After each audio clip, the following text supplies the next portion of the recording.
Hey, welcome to Restoring Childhood on the Same Page, where we're literally trying to get on the same page with The Anxious Generation by Jonathan Haidt.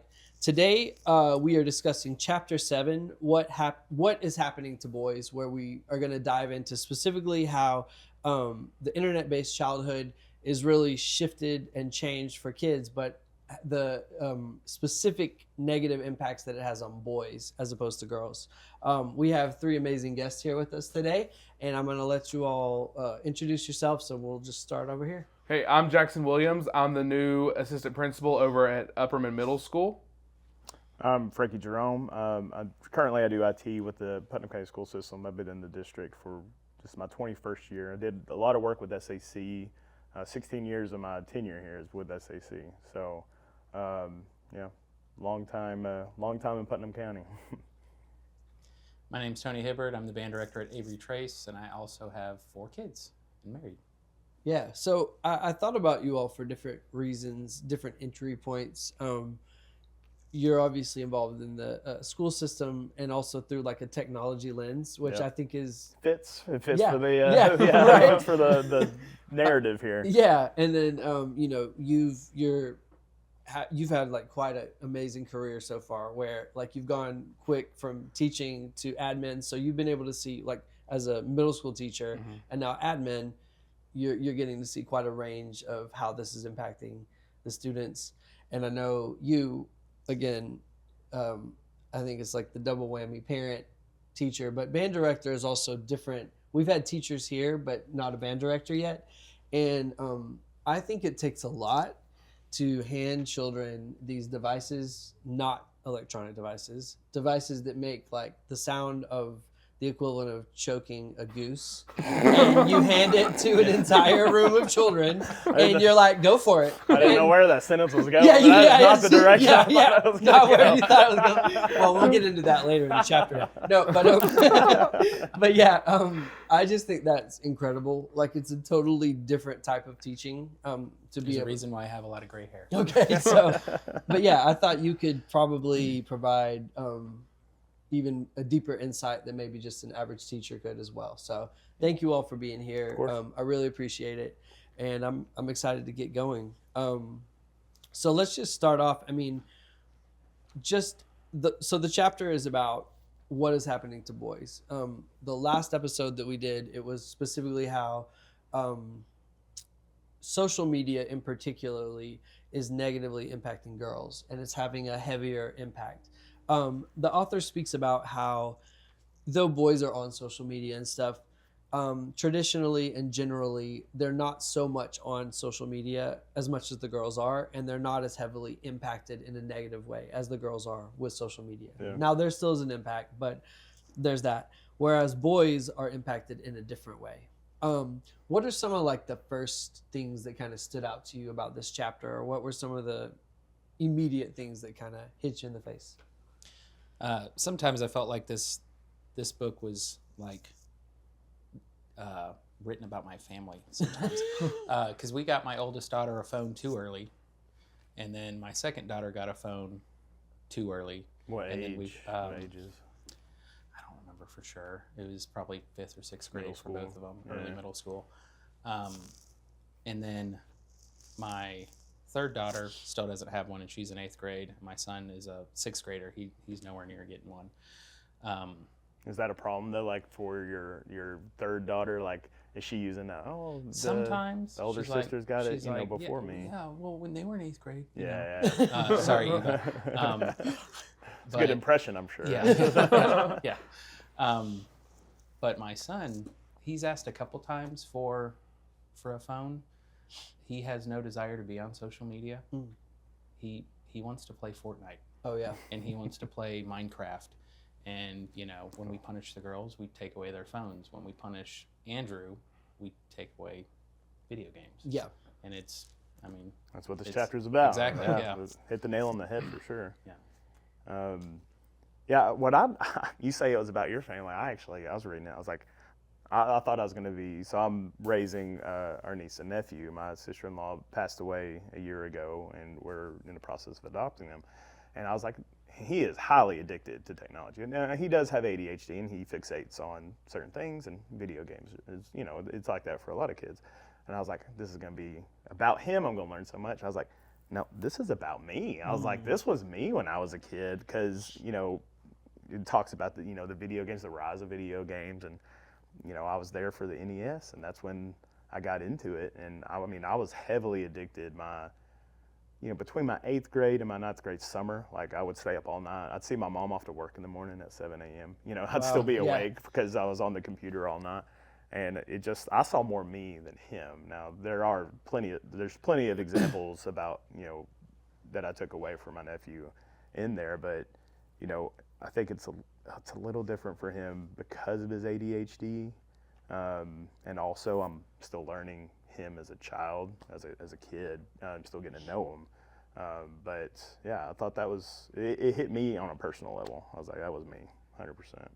When us growing up, our video game system was anchored to the wall. Now they can take it with them. That's a good point. That takes a whole nother dimension. I thought you meant like physically, like your parents. Your parents are like, he's not getting this off of here. That's weird. Yeah, no, but yeah, like, I had, and this is it. We're saying we here, but we're going to age ourselves here with this. But I had an Atari. I was born in 1980. So I don't know if we need to go around and say how old we are, but I'm probably the oldest here. You can do it. Okay. Just you. But yeah, I had an Atari. Or at least my house had an Atari. I kind of was born into the Atari. And then we had the original Nintendo there. And then like Game Boy happened, but still Game Boy is not connected to the internet. So like you're still stuck at playing a game, and you don't have all the feeters that like a Fortnite or whatever would have. Well, and 8 AA batteries can only last so long exactly. in the Game Boy. However many it took back in the day, it was like 3 hours of gaming. It was expensive to keep those juiced up. Yeah, absolutely. And thinking about that too, that's funny because I remember like, and I don't remember the exact order. One of you could probably correct me, but like Nintendo, and then there was like Super Nintendo, then Sega Genesis, and Sega Genesis had those really vivid colors, and then I don't remember what it was called, but Sega came out with the little Sega CD or Is Sega that- Saturn. Dreamcast, or Dreamcast was huge. It was Sega too. And it like the batteries on that really did not last Oh, long. the Sega Game Yeah, Gear. I still got mine from when I was a kid. that and one. it really did. 3 AA's on one side, 3 on the other, and it lasts like an hour. An hour max. Yeah, it was full color screen. Yeah. It blew me away, but it didn't even last a car ride. But yeah, like we had those, but like you said, it was not connected to the internet. Yep. There wasn't all these extra features, and there wasn't that sort of where we're like playing. We were still playing with people sitting next to us. Right. We would have the player 1 and player 2, and I was always player 1 because my little brother, I wasn't gonna let him. That's how it works. Yeah. Always. Yeah, but like it was, we were still in person. We were still having an embodied, community. an embodied experience, a synchronous experience. Oh, my friends would come over all the time. Like that was a social experience, is playing video games, and I guess it kind of still is online, but it takes the actual interaction out of it. Like it is very different. And if there were 3 people, you had to figure out how to work in on 2 controllers. Yeah. So you had to problem solve in real time. Yeah, and that's a major difference now, because you have these multiplayer games and people can be anywhere, and they're having this sort of disembodied experience. And in an earlier chapter, he talks about that low bar for entry and exit, where like kids crash out and like whatever. But you can block somebody, you can do that. When we were playing Nintendo as kids, like you could unplug the thing and make everybody really mad. Then you but have you to had sit there to and deal face with it. you had to deal with the consequences. There And was just not, block them. It's like, you're shunned. like It doesn't if work my like brother that. got so mad that he unplugged it or reset it, like the reset button, I would be like, like there's still the real world consequences to that, and this online gaming lacks that. I never thought about that, but you're right. You're absolutely right. Well, and too, like, eye contact, that's a big thing that I'm noticing now with this generation that's coming up is, they talk about tech neck, how, as I have my screen in my lap and I'm looking down, but, it avoids eye contact, and, it's just a byproduct of it. You're constantly looking down, you don't make eye contact with a lot of people in the hallway, and I find myself doing it sometimes too, but yeah, it's just vocal communication. It's different. It's just different than in person.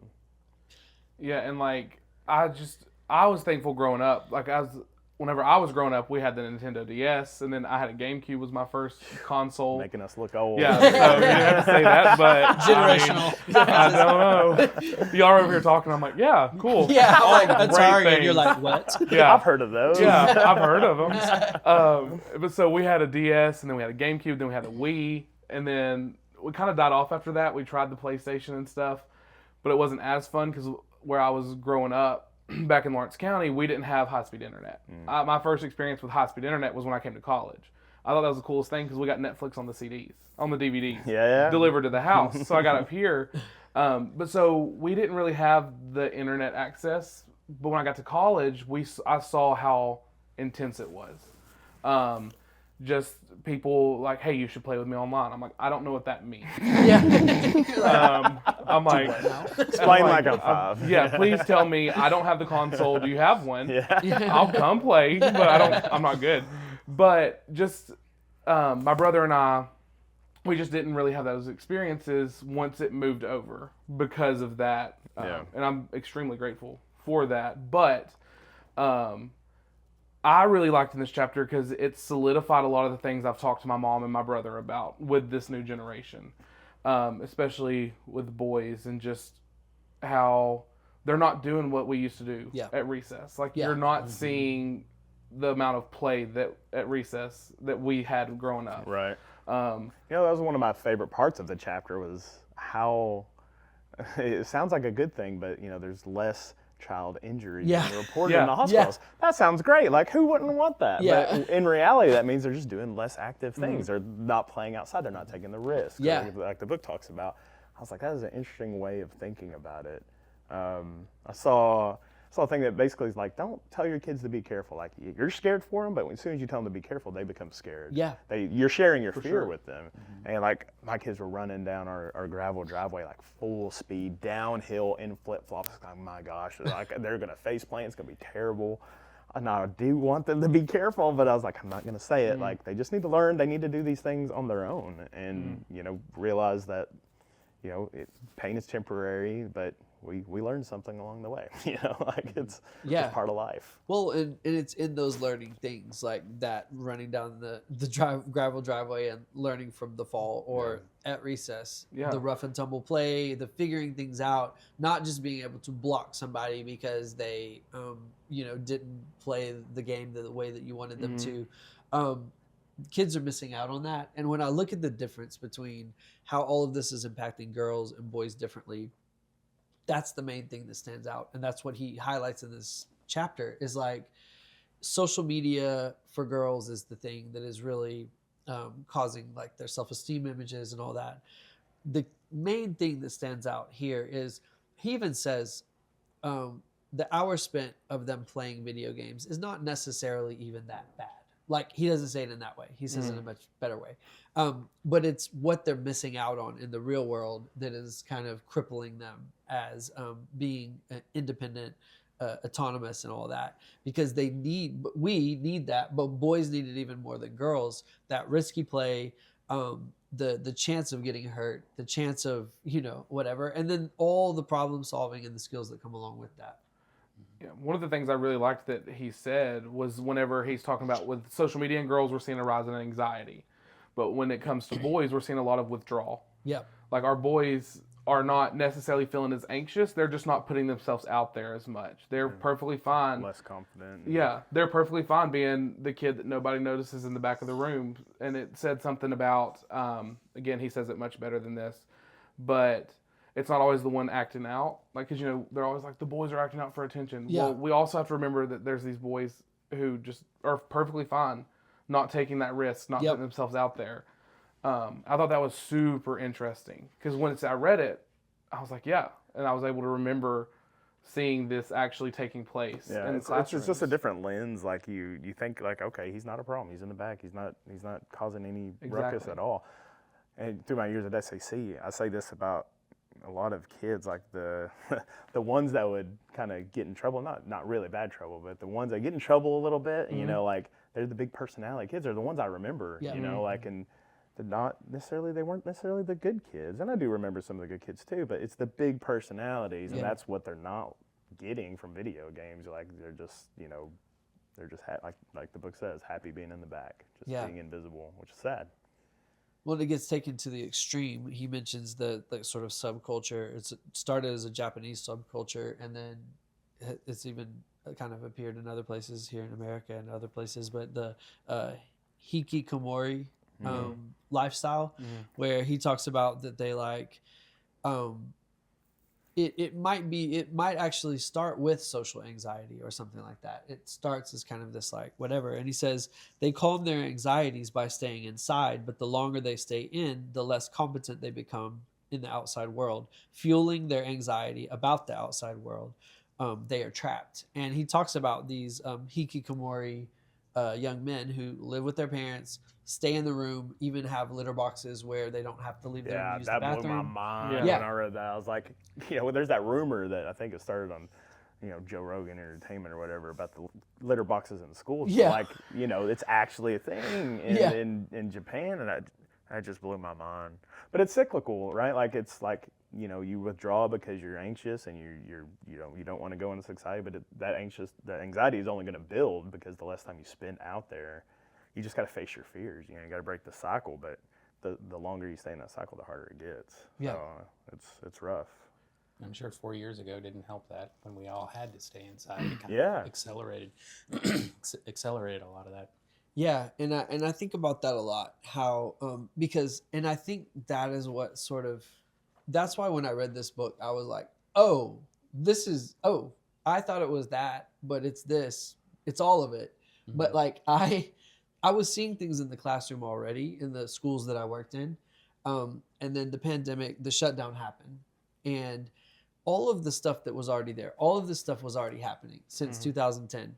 And it was building and building. But when we were forced to be socially isolated and then to a major degree forced more online, because that's where we found the connection, all of these things seemingly became exponentially worse. When we returned to the school setting after that, things that I had seen before, which seemed minor, like just lack of motivation, lack of independence, lack of autonomy, just the ability to do for themselves, were more extreme than I'd ever seen. And I blamed it on the pandemic. I blamed it on the shutdown. But all of that expedited it. Yeah. I mean, the things were already there, but it just kind of magnified it almost. Yeah, absolutely. Yeah. But, and the crazy thing too is like I always thought before the pandemic, I want to work from home. I want to be one of those people. And then it happened to me, and I was like, this is miserable. Like that's when I found out like I'm a social creature. Like I didn't really believe it at the time, but when you took that away from me, I found myself craving it. And I don't know, I guess it's not like that for everyone. I guess people are finding their comfort in that, I guess, in a way. It's just their little box that they put themselves in. But I don't know. It did change the world for sure. He says on page 181, a world with too much supervision and not enough risk is bad for all children, but it seems to be having a larger impact on boys. And he talks about how sort of like the externalizing and externalization and internalizing. So boys tend to externalize more and girls tend to internalize more. And he says there's been a notable increase in agreement with items related to internalizing disorders, such as I feel that I can't do that right for both sexes, with a sharper rise among girls, as you can see in figure 7.2. He says, at the same time, agreement with these items related to externalizing disorders, such as how often have you damaged school property on purpose, plummeted for both sexes more sharply for boys. Now, again, this is like the injury thing. Yeah. It sounds like a good thing. Yeah. But the fact that boys aren't destroying property at school, no, but really, but it's like that's what they're supposed to do. Yeah. And we don't want kids destroying property, right? But it is interesting to see how that shifted. They're not taking those risks. They're not doing those things that get them in trouble. And maybe not a big trouble, but the personality, stuff that gives them personality. Yeah, yeah, and like I really like the part where it's for the rate of change for so many risky behaviors. I know we keep bringing that up, but I had a conversation a few weeks ago with one of the teachers at Upperman, and I was like, we need these kids to take risks while they're here. Yeah. while we can control the outcomes, Yep. where we can teach them. It's an interesting take. And so, I mean, luckily with my mom, she was not a very strict mother, but she was like, I want you to make mistakes while you're here so I can teach you how to cope. Right. Yeah. And so, like, I had a boy a few weeks ago just make an impulsive decision. And he wound up in my office. I was like, dude, you're fine. I'm not mad at you. But we can't do that. Yeah, it's just gotta impulsivity. rectify it, yeah. And every time I call a parent, when I was a teacher or now, I'm like, your student's fine. He's just a middle school boy. Yeah. And this is what they do. I know to you this may seem like a crazy behavior, but to me, I'm surrounded by it. You see it a lot. You see it a lot, and Right. that's just the boys. And so I'm like, you're fine. Take this risk while I'm here to teach you the consequences. Take it once and then stop. Yeah, don't do it again. Don't wind up in my office for the same thing twice. But still, it's like, take the risk while there are trusted adults Yeah. around to help Yeah. teach you the consequences and the ropes in that nature. Yeah, absolutely.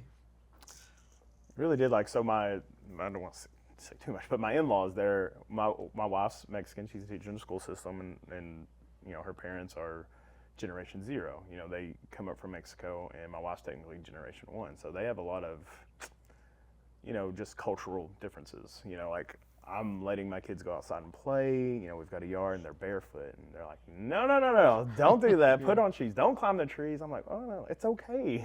The trees I climbed them when I was a kid. They're definitely gonna climb them too. You know, like, and you know, I don't know. It's just like, it's weird, like the sheltering versus, you know, you want to protect your kids. You don't want them to get hurt, but you also do want them to have fun and do the things you did when you were a kid too. So I don't know. It's just a different. It's interesting that we do want them to take risks. You know, we want them to get in a little bit of trouble and just experience life. Yeah, and I think that is, he speaks with the whole culture of safetyism and fearful parenting, that we have like disallowed that to as a society, not just like this is no particular parent, and even to the point where we report other people. Like, oh, I see an abandoned child. No, he's just walking home from school. Like, he's not abandoned. He's walking home from school. But yeah, and that's wild to think about, because I roamed my neighborhood as Yeah. a kid, and gosh, I wouldn't call the cops. I'm glad, because I was out there all the time. But yeah, it would stand out a little bit more nowadays, and I never thought about that. yeah, and people will call DCS or the police on parents for like leaving their kid home for a smaller time that was like absolutely normal in the 80s Right. and 90s. Like, I mean, we were left unattended all the time, and we were babysitting. Like, I was 6 babysitting a baby. Like, but yeah, I'm not saying that we have to go back to that. Right, yeah. But the point is, we can't just like completely shelter everything. And I really like that you mentioned that part about kind of creating opportunities for kids to take risks, and it sort of still with that safety net there of adult supervision. And we can supervise and we can kind of be there and kind of monitor without intervening. And that's that whole thing of like, don't say be careful. Say like, is your footing secure there? Like, Yeah. do you need help kind of figuring out another? But even that, Do you like, want to find out how gravel tastes? yeah, that's You're about to. But yeah, I just think that we need to, as a community, this is what's great about this, is it's now a community initiative, and we can rethink how we as a community decide to be together. That we like are more trusting with other adults, that, you know, we know that we will, like, I recently, especially after reading this, and then the other book that I always, and I said this in a previous episode, I always accidentally call it Feral Children, and that's not the name of it. Free Range Kids. I'm like, Feral Children. That's not the real book. But You should write it. Yeah, I'm gonna write that book. That is definitely the book I need to write. She talks about, you know, just creating opportunities for our kids to be independent, and so my girls are 9 and 7. And my mom doesn't live too far from where we live. So I have started letting them walk to my mom's house on their own. And they love it. And they feel like they are on top of the world. But creating those experiences for them to give them independence, let them learn. And like, yeah, like I was told, look both ways before you cross the street, like giving all those things. Right. But then I was riding a bike across the entire town Yeah. when I was that age. You know, when I brought my kids to our house, like they were on a military base, and their yards were like 2 inches in between houses, and they weren't really allowed outside by themselves. And when they got to our house, I'm like, okay, time to go outside and play. They're like, aren't you coming? I'm like, nope. I was like, it's all you. We live on like family land, so my grandmother's my neighbor and stuff. So I was like, go up and see my grandma. And they're like, by ourselves? I'm like, yeah, my grandma will love it. You're gonna make her day when you show up there. But they were just so blown away by that. It's just a different, I mean, yeah, maybe they even couldn't on a military base. I don't know what the life was like there, but it's just a different world, and it opened their world up. It gave them so much more autonomy, and just like, oh, we can just go do what we want outside, Yeah. I saw them climbing kind of like my porch, basically, while I was mowing one day. And I mentioned that. I was like, hey, I saw you climb the porch. He's like, oh. Alonzo's like, I guess I'm in trouble. I'm like, no. I was like, that was awesome. You did it. I was like, I'm glad. I was like, that's pretty cool. It's just like his initial take was like he was going to be in trouble for that. And that made me sad. I was like, no, that was cool. But, So you've been in the classroom. How many years have you been in the classroom? Starting year 15. Okay, so year 15. And so you actually have been in the classroom basically this span that we're talking about. 2010, was that your first year? 2011. 2011 until now. So you've like literally the great rewiring, this phone-based rise of the phone-based childhood. You've been in the classroom from the start to now. Have you seen shifts and changes from your perspective, specifically with boys? With like how they are interacting, how they're behaving, their confidence, anything like that? It's kind of hard because the first half of that, excuse me, it was in high school. And then I came to middle school. Okay. So I haven't necessarily been in the same group range. I have noticed that bus rides are a lot quieter. Not always, but the way home, you can tell exactly when batteries start running out. people start talking more. Well, or going to sleep. They don't know how to be bored. So like they're literally like slapping each other because they don't know what to do. And I'm like, that's kind of the big thing that sticks out is like when my kids have kids over or friends over, sometimes they're, running around being silly, but a lot of times they're all just sitting in the living room just I've got a rule in our house that like our friend group we call the family, and then also like I have our family, so it gets confusing, but I was like both families. I was like, whenever we're around both families, no devices. I was like, you won't see me on my device, and therefore you don't get to take your device either. And it was a struggle, and it still is sometimes. Like, when we saw each other up in Monterey, they sometimes they get bored around adult conversation, and they just want their devices, or they just want your attention sometimes too, because we're giving it to other adults or friends, and they do get bored. I mean, as a kid would in that situation. But I don't know. I think, and they're coming to terms with that. But I think it's a good rule to have, just to keep your focus on the people. Like when their cousin comes down from our property. It's like, if he's over here, no technology, at all. And it's different when they go up there because that's all he wants to do, and I can't make the rules up there. But I don't know. It's like we're trying to focus on interaction, So I wouldn't want to get through this without kind of at least touching on this. For boys, so we got into the video game things. One of the main things that boys get into online, and this is from a young age, and this is where it gets kind of shady, because yes, internet adult is age 13, which I've said this every time, but that is far too young in my opinion anyways. But there are still no actual regulations to figure out, like, the kids know how to put in a fake date. They know how to get in websites they're not supposed to be on. And so we're seeing kids be exposed to things that they should not be exposed to far too early. And one of those things that is negatively impacting boys is pornography, getting on that early. And so, I mean, we don't have to go into great detail about that or anything, but I think it is something to put out there that, like, yes, they're on video games, but porn addiction is a huge thing for these young people. And he talks about how they could see, and trigger warning or sorry for this language, but they could see a video of someone being sodomized before they even had like a girlfriend or, you know, in school and a real life relationship. Right. As young as I'd 8 say years it's old. likely, Yeah. like more likely to happen. Yeah. Yeah. And so he speaks about that reality that like they are underprotected in the virtual world and overprotected in the real world. And so we're not seeing, in the same way with the injuries, we're not seeing these rites of passage where kids are like dating and these goofy little couples in 5th grade and 6th grade like they were when we were little.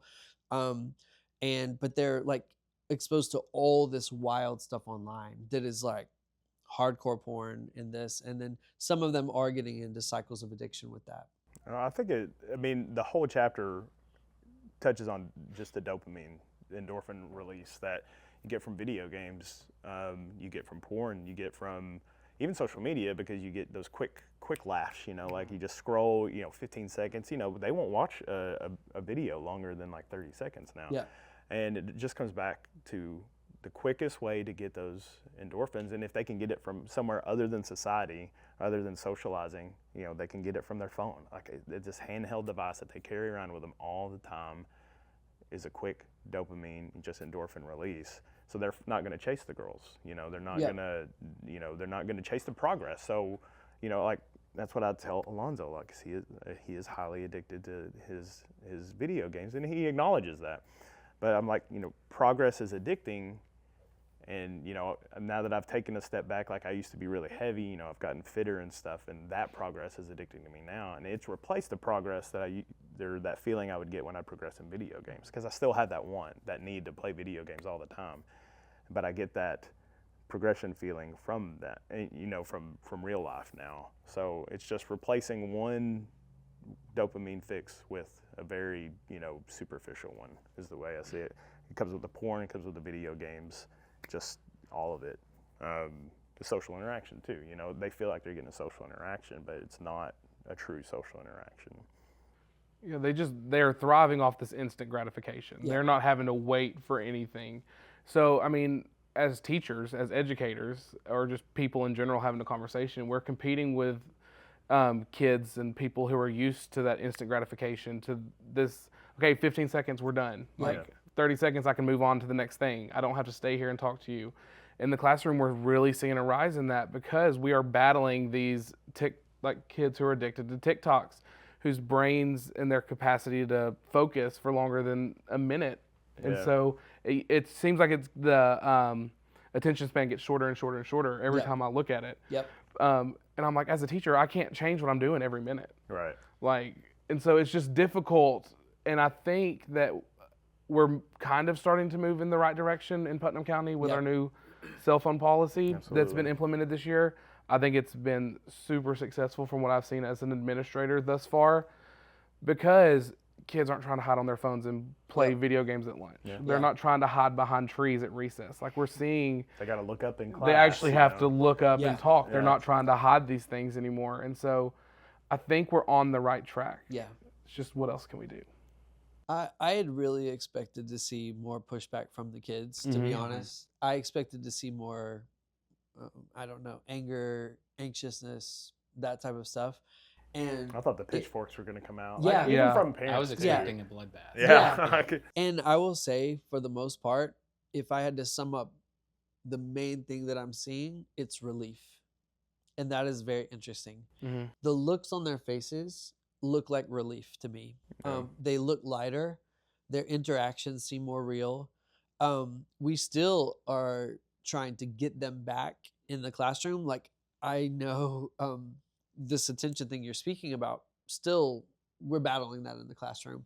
And I can stand and ask a question that shouldn't be that deep of a question, and vast majority of the class will just sit and because they, with these devices and with this rewiring, haven't been forced to critically think, to think on their own and to do these things. And so I will ask a question and they'll all just like sit and look at me. And I'm great at the big wait, like, I'll stand here until somebody says something.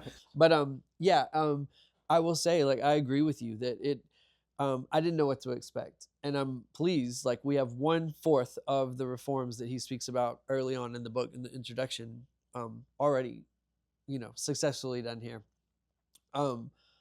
But yeah, I've been pleased with that, and it makes me excited to take the next step after this, where we really start looking at recess. How can we create this risk in a healthy way, in a way like you're talking about, where it's a structured, unstructured play, let's say it that way, where we're there to help, and but kids are allowed to be kids again, to try things, to take risks, and ways to incorporate that into the classrooms.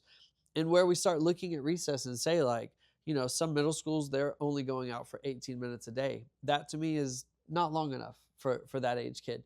How can we increase that? How can we make that time better?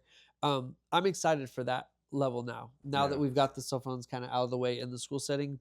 What can we do to lead more into what you're talking about, where we're providing that safety net for them to take appropriate risk in the school setting? Yeah, because whenever I first started teaching, now I started teaching after COVID.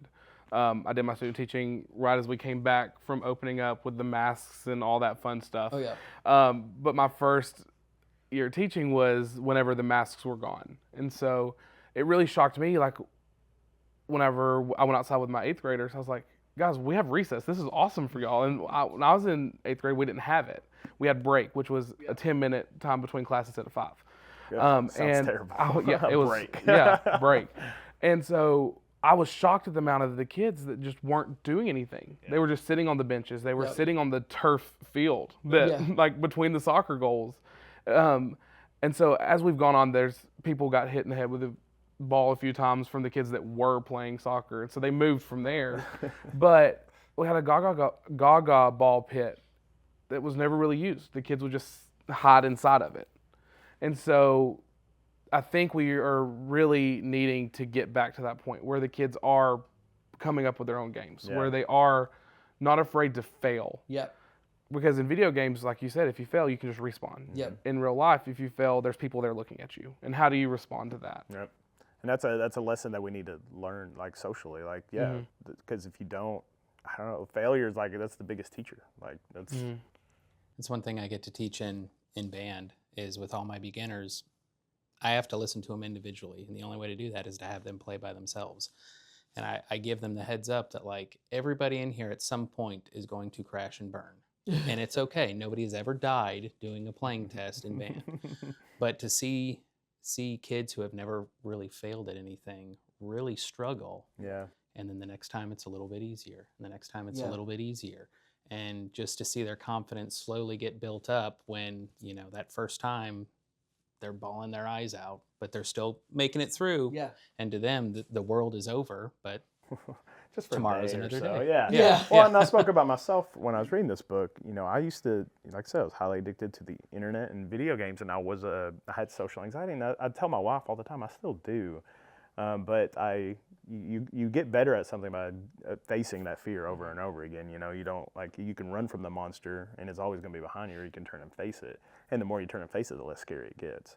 And so, like, I still, like, in new social situations, I get nervous, but I'm like, okay, well, I've done something like this before. I didn't, like you said, I didn't die. It might have been uncomfortable for an hour, or maybe, if I blundered, it's bad for a day or so, but no one's going to be thinking about this the rest of their lives. Yeah. But I think that's what a lot of kids do think about, is like, they're going to remember this the day that they die, Well, and I lived that childhood of risk. I lived that childhood of adventure. And, like, I guess if I was going to write a book, it would be The Feral Kid. Like, I mean, I remember seeing Mary Poppins or whatever flying with a umbrella. And I was like, oh. So I got one of those golf umbrellas, and I went to the roof of my house. I opened it, and I'm like, it's going to parachute down just like in the movies. Oh, wow. Well, no, it turned inside out, and I fell flat on the ground from the roof of my house. But, like, that, I didn't die. No. I didn't, and I don't know. You broke your leg. Yeah. but like, it was that. I thought that was only done in movies too. Yeah, no. I didn't know people actually did that. I could go on for all my feral decisions as a child, but yeah, I think that's what we need. We don't need kids jumping off the roofs and stuff like that. But we do need to provide those opportunities for risk, and specifically with boys, they need that. So yeah, I'm so sorry to say that we're out of time. This has been a great conversation. Any final words just to wrap it up? Anything anyone has? It's a conversation that, we've been talking about this with our kids, and we've been limiting their technology too. So they're like, technology's bad. Why do you work in technology if technology's bad? I was like, technology's not bad. But I tell them the abundance of anything, too much of anything is bad. Like any addiction at all is bad. So like it's not the technology that's bad. It's the amount of time we spend on it. So, and that's not what this movement's about. Is taking away technology. It's just using it more responsibly, limiting it, getting outside more. Just living life more. Absolutely. So that's the goal. Yeah. Yeah, I mean, my big thing would just be let the kids take the risks. Yeah. And then something else when it comes to technology, especially that I've seen in boys, is just the decline in social skills. Yeah. Like, look me in the eye when you talk to me. Teach them these skills that are going to help them in the real world. Right. I mean, look me in the eye, shake my hand. When you talk to me, don't look in 10,000 different directions. Yeah. Just stand there and talk to me like an adult or like a kid that's learning how to be an adult. Yeah. At least try. So teach them this. Get them. Let's get the screens away and actually practice these communications in the home, where you're safe. Where if you do mess up, by the time they get out to the real world and at school, they know how to have these conversations. Yeah. Yeah. Yeah. I guess my final thoughts are just wait on the phones. There's just too many things that can go wrong. Yeah. You can't keep an eye on everything. You can have all the blocks and everything. There are ways to get around all of it. So if my kids need a phone, they use mine. That's awesome. I'm gonna get a landline. We have talked about it. Do they offer those anymore? Yeah, they do. Restoring Childhood is gonna start sponsoring landline. It's gonna be the next business initiative. But yeah, thanks guys for being on here. Thanks for helping us Thanks literally for get having on the us. same page as a been fun. community. It's been great.